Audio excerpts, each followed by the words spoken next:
అమరావతి మన రాజధాని, విశాఖపట్నం మన ఆర్థిక రాజధాని అని ఒప్పుకున్నావా లేదా అని మిమ్మల్ని అడుగుతున్నా. ఇప్పుడు 3 ముక్కలాట, 3 రాజధానులాట.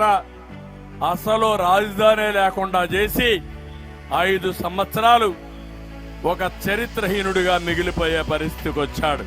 ఈయన వస్తున్నాడంటే అందరూ భయపడిపోయే పరిస్థితికి వచ్చారు. ఇంత దుర్మార్గమైన ముఖ్యమంత్రిని నేను ఎక్కడా చూడలేదు. 3 ప్రాంతాల ప్రజలు ఆలోచించాలి. వచ్చే ఎన్నికల్లో ఫ్యాన్కు ఎన్ని రెక్కలున్నాయి తమ్ముళ్ళు? 3 రెక్కలున్నాయి.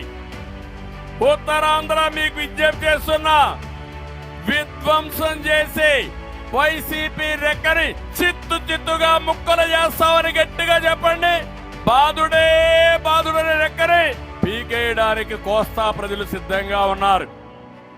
హింస దోపిడీ రెక్కని తుక్కు చేయడానికి సీమ ప్రజానికం సిద్ధంగా ఉన్నారు. మొండి ఫ్యాన్ ని జగన్ చేతికిచ్చి 5 ఏళ్లు పాలనకి రిటర్న్ గిఫ్ట్ గా ఇచ్చి శాశ్వతంగా ఆ పార్టీని బంగాళాఖాతంలో కలుపుతామని అందరం కూడా శపథం చేయాల్సిన సమయం ఆసన్నమైంది.